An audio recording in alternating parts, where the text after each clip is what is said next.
Until now, Years of Life episodes have been about individual lives.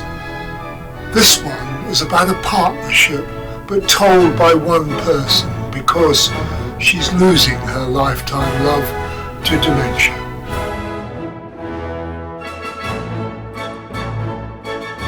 Born in Derby on the 16th of March at home, 1937. Very loving family. It was 7.5 years before my sister was born because of the war. We were within walking distance of school. I mean, those days we didn't have a telephone, we didn't have a car. So my mother used to walk me to school, and I was quite happy there. And then eventually moved on to junior school.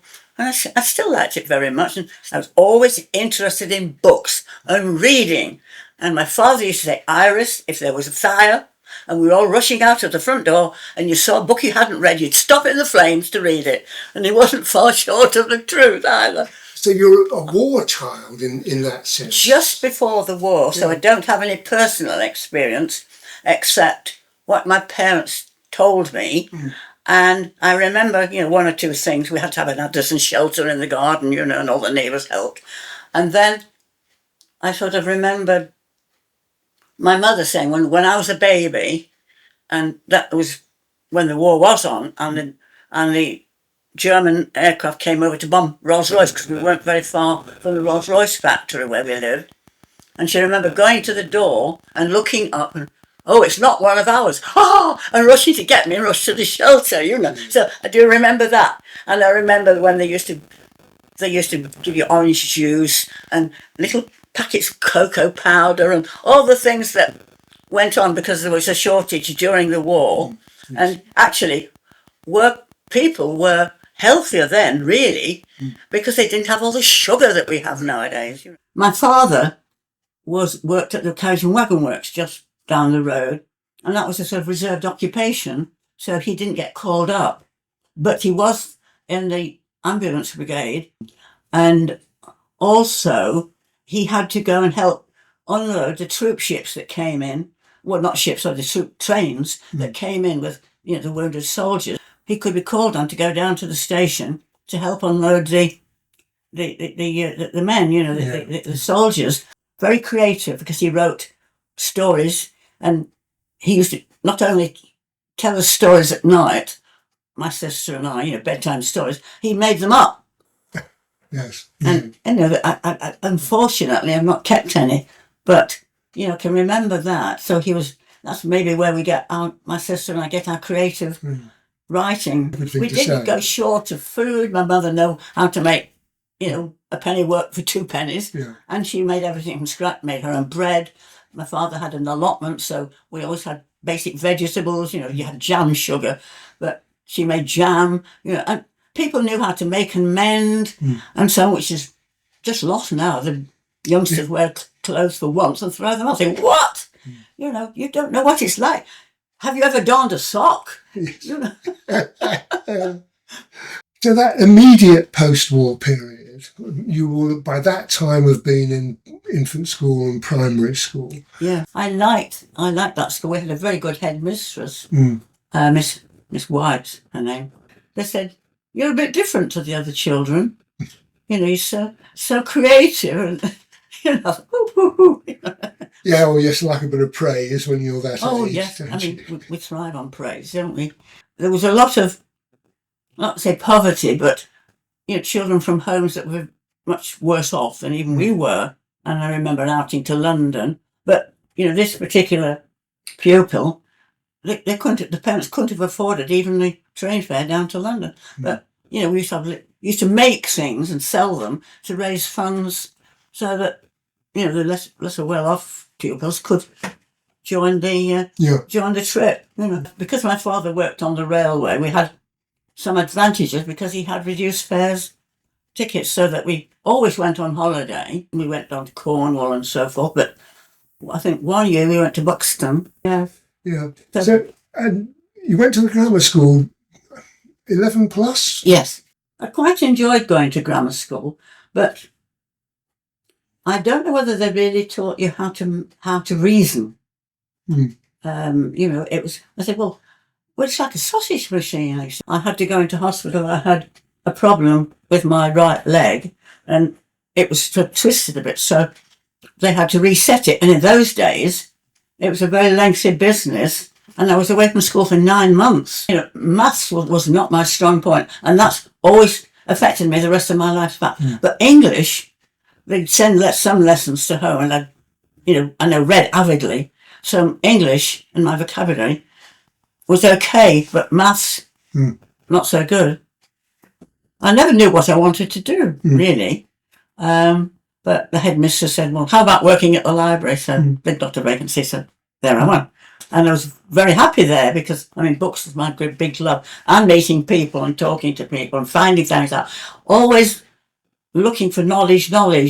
You'd take a great armful of books from right down here up to your shoulder and take them to the shelves, romance section and western section, and then the rest of fiction and non-fiction, and then swoop on the new book. So rock and roll was coming in, and I wasn't interested in that. I can remember when they had the hit parade, it was like Jezebel or, was it Funky Lane at the time. Yeah. And I like the sort of musicals, that kind of music, and light music.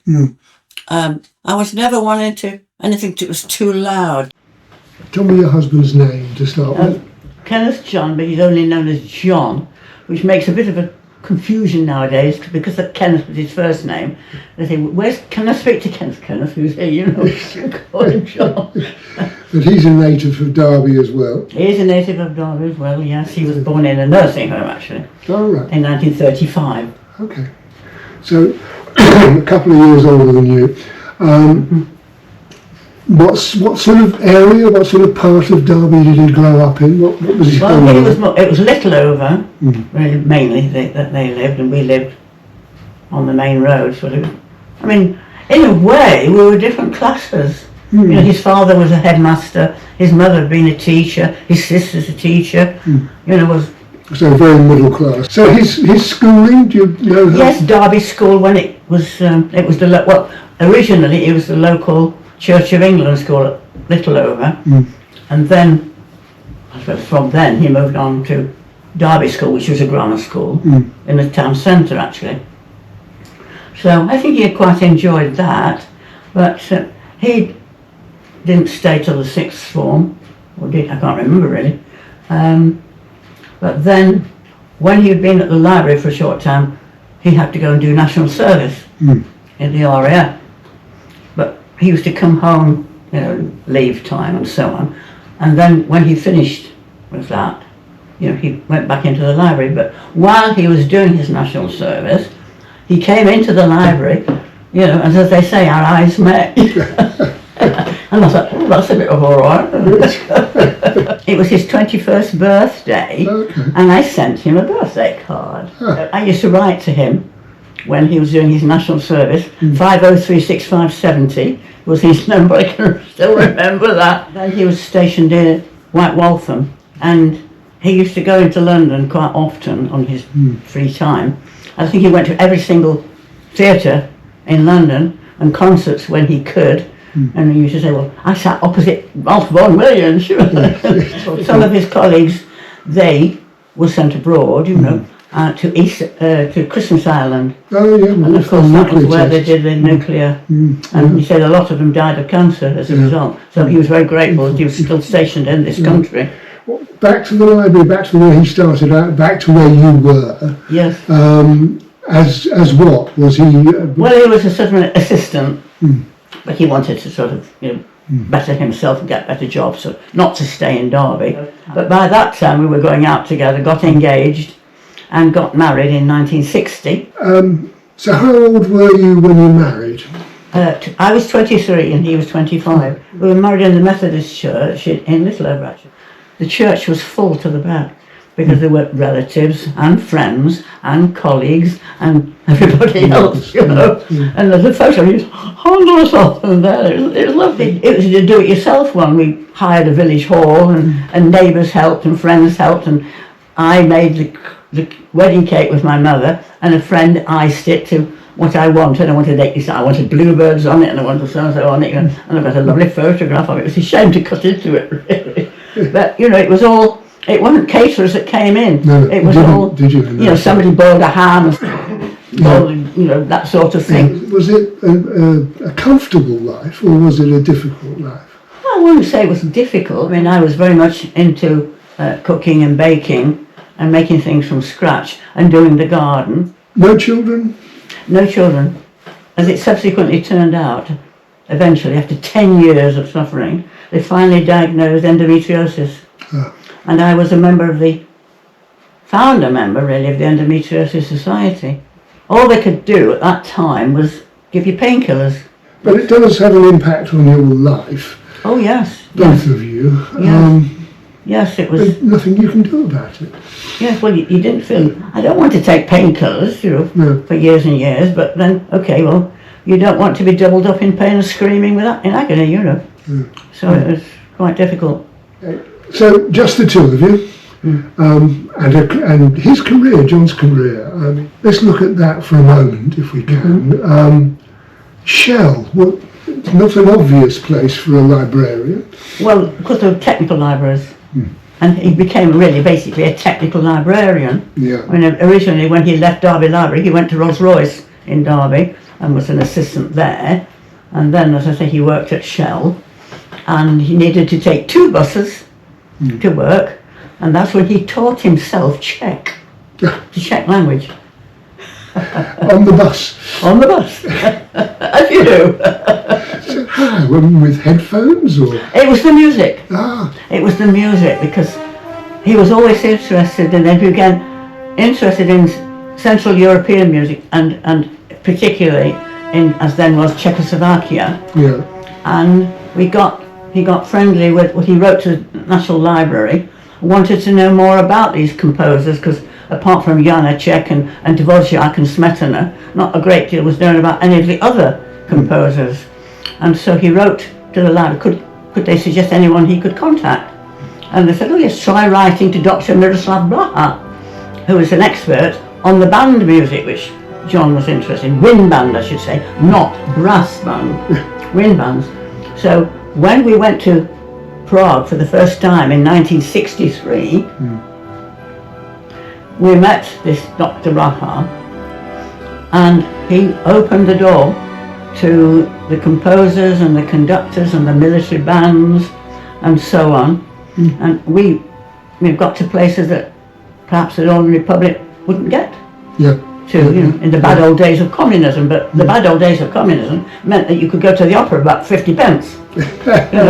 And the exchange rate, they wanted the tourists, so there was a sort of a positive side, although we saw the negative side as well. What was it about that particular brand of music that captured his imagination? It's very hard to analyse, but eventually my husband and I started a music society based on the gentleman there in the middle, František Kmoch. And this was the time then of the Austro-Hungarian Empire, of course, before Czechoslovakia existed. But he took the folk music and turned them into marches and waltzes and so on. And eventually went with our repeated visits, we went more than 25 times to the Czech Republic. We visited his birthplace and lots of birthplaces of other composers, and they said that he knew more about Czech music than the Czechs did. And our friends would say that, so really? Because he tried to spread the word. And then we found people all over the world who were interested in this sort of music. And the fact that he started a music society and had a journal printed every month or so for people interested in this sort of music. And then the local press got interested, because this wasn't exactly a common interest. So we've got cuttings, they were interested in interviewing us and so on. But all of this then was running in parallel with his career. Yes. And progressing his career. Yes. Because he was climbing that. Yes, because eventually he studied for a fellowship of the Library Association, actually received a prize on his examination results, and that's tantamount to a degree. And then he always wanted to study and better himself in that respect. And then he studied with the Open University, which meant a lot of his spare time was spent studying. And he got a general degree, including music and media studies and so on. So we started at Derby, then Shelled at Carrington, and then he became the Deputy Librarian at Stevenage British Aircraft Corporation. Okay. And then the Chief Librarian left, and he became the Chief Librarian. So another technical library. Another technical library. That was 1963 to 68. And then he went to Loughborough University as Lettice Librarian, Leicestershire Technical Information Service. Okay. And then, generally, nationally, there started to be cutbacks. And where do you cut back? Something that, they don't need a library.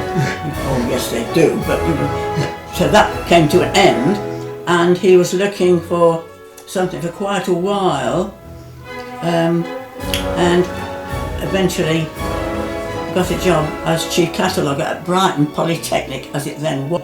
You mentioned on the phone something about Gwynedd County Council? Yes, sorry, I forgot that. That came up 1978 to 82, and he was the archivist, because he got that job over Welsh people because he taught himself Welsh.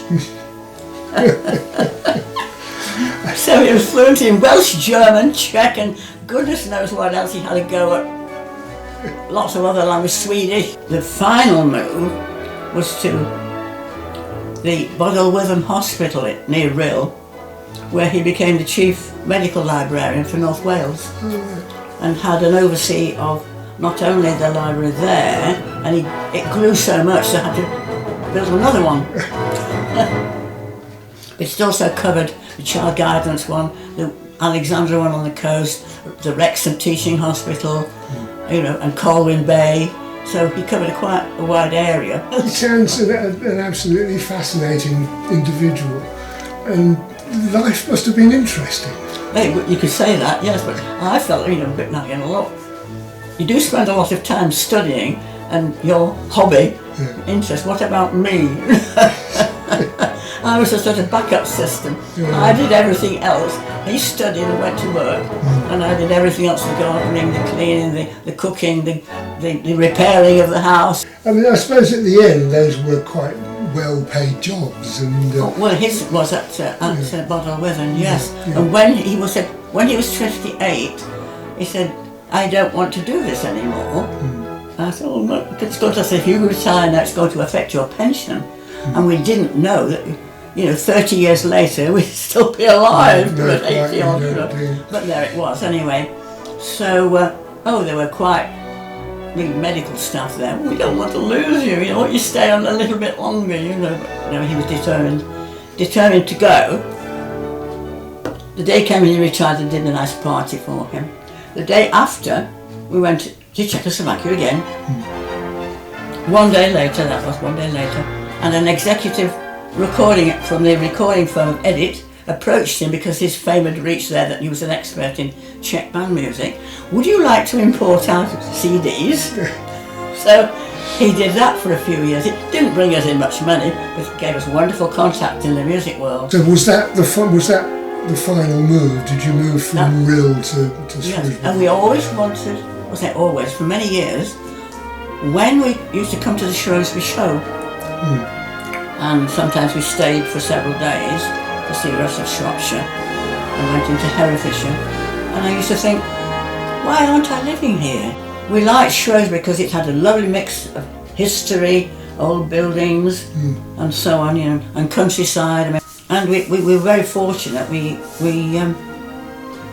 were at that time, John's father passed away, and he inherited some money.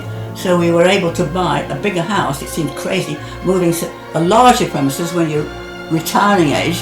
So most people downsize. I know. I know we've been talking about John and his obsessions and fascinations, but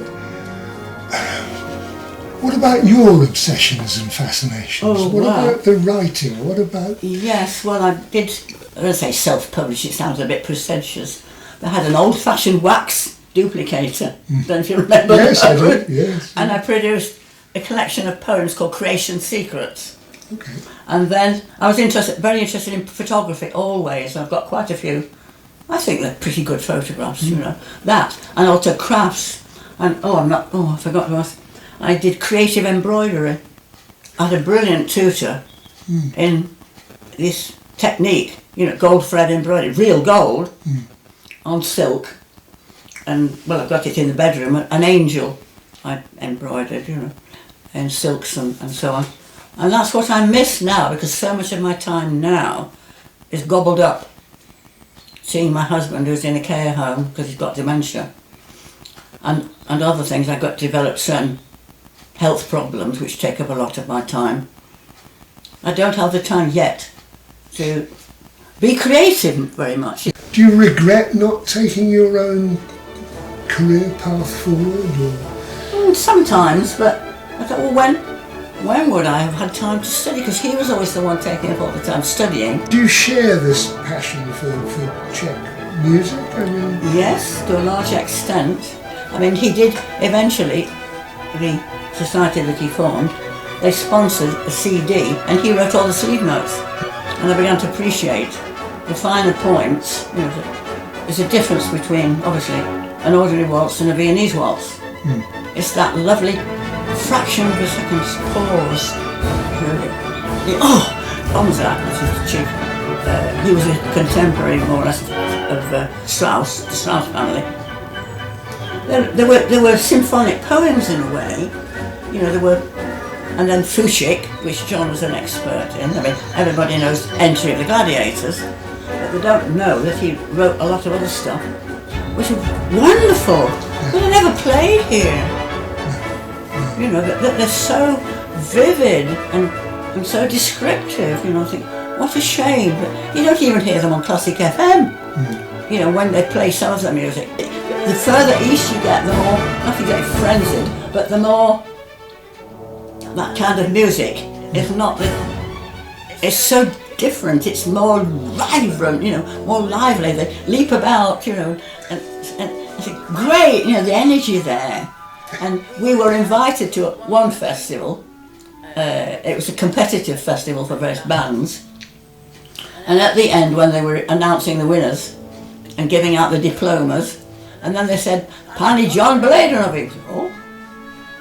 And he had to go up to receive his diploma, which is there, and he gave a speech of thanks in Czech. And they went, "Oh, an English person fluent in Czech." You know? And also we were invited to a conference of wind band conductors and composers near Prague, and he gave a paper in Czech with the other ones, so it was quite an achievement, I thought. When you were going there, it was very much a hidden place, I suppose. Yes, for it most was people. in many ways, yes. You know, communism! Yeah. But I think the co-op travel pioneered there. We went with the co-op travel for a week. Stayed in a hotel, of course. You had to stay in special tourist places, and then you had sort of tokens so you could eat at different restaurants. You know, it was all kind of controlled, but didn't like that bit of it. But everybody had a job. There's no problem about if you graduate, you know, if you were a teacher, they'd find you somewhere. But you know, it's a case of there's one person do the job, and the other people push the barrow. You know, it was perfect. Make work, as you could make work in a way, and everything was a standard price. In other words, if you went to a shop in Prague, there'd be a label on whatever the food was, the price, and it'd be exactly the same everywhere else. Yeah, yeah.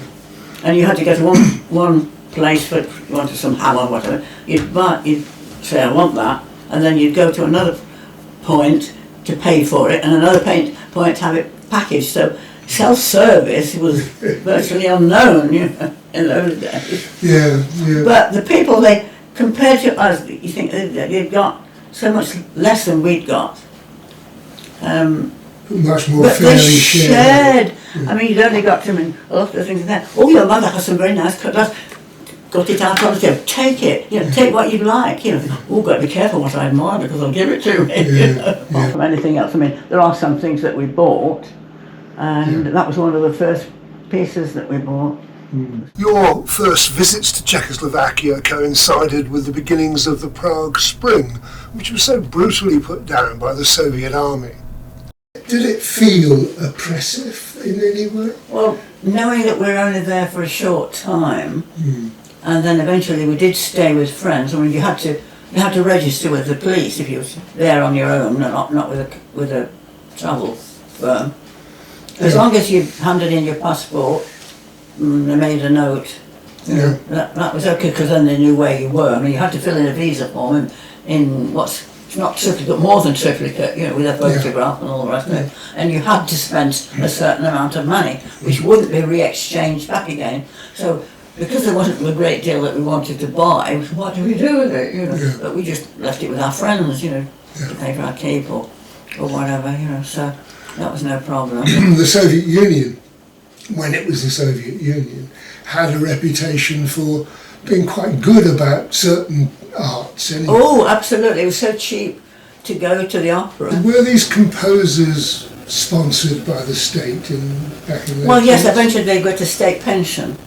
They were looked after, Our friend, when we went there, our friend he was at college, but he very kindly took us around and we saw the birthplace of Friedrich and the birthplace of so-and-so, all that, and it was expanding, all the time, our knowledge. You and your husband obviously been so enthusiastic about it, you feel there must be more there than most people would notice, perhaps. Yes, now the tragedy is that although he was so obsessed, we had all this music and he suddenly decided he wanted to get rid of it all.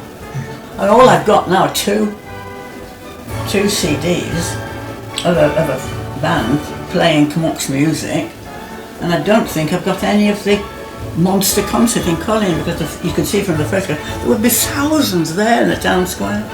And then they had the concert of all the participating bands, and at the end had the monster concert with 1,000 musicians.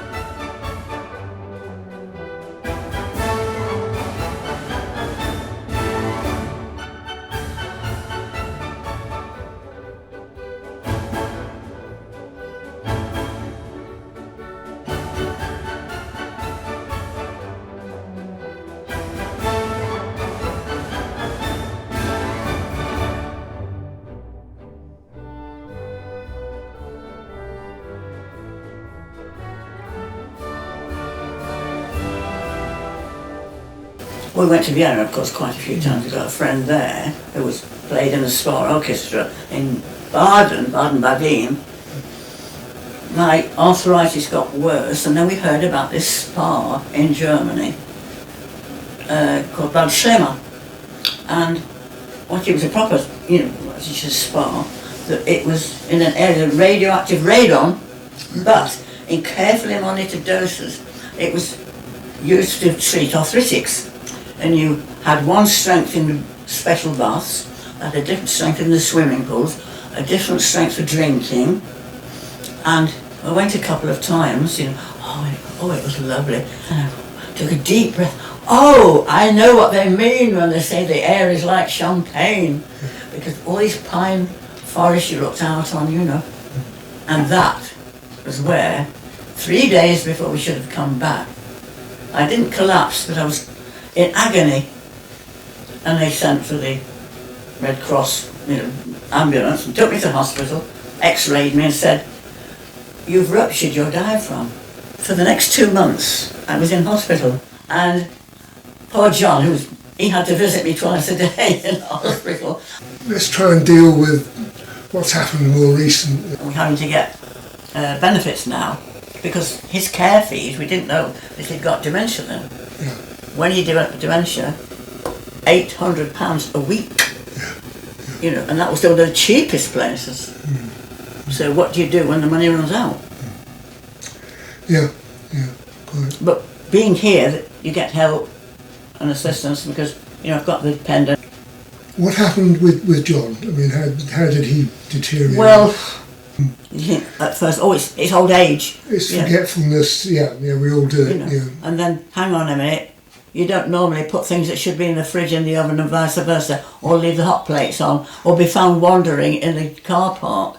It became obvious, and my arthritis, the arthritis, I couldn't look after him. I couldn't take care of him here, because I couldn't watch him every minute of the day. And he started to throw things away. But he knows me, he's not lost that, and we try to take him out twice a week. You haven't done badly on your diet. I mean, it's a ripe old age, if you'll forgive the. It might be right. It might be rotten by now. But which brings me on, I suppose, Iris, to what happens next. I mean, we're both closer to the end than to the beginning, shall we say? Oh, I would look forward to that. What? In a way. For you? I've got loads to do yet. Yeah. Don't tell me yet, I've got loads to sort out, otherwise Paul... You don't believe, do you, that the end is the end? No. No, I mean, I believe that also that consciousness goes on, because I've had too much proof, for me. And that's the point. The body is just a vessel while you're on Earth. And it's a lower vibration. So quantum physics shows that two things can occupy the same space at the same time. They're just travelling at different speeds, as it were, different frequencies. So heaven isn't up there, it's here, amongst us, but it's a different vibration, it's a different frequency, so you don't see it. Unless, some people are psychic and they can see it. But it's still there. Yeah, so this is your spiritualist basically background, yeah. But you're also Christian. You talked briefly about the United Reformed Church, and you find no conflict between those two? Oh no, because it's just unfortunately the established church. Well, it's always mankind, for want of a better phrase, thinks they can go on better, and it's so simple, really. Love one another.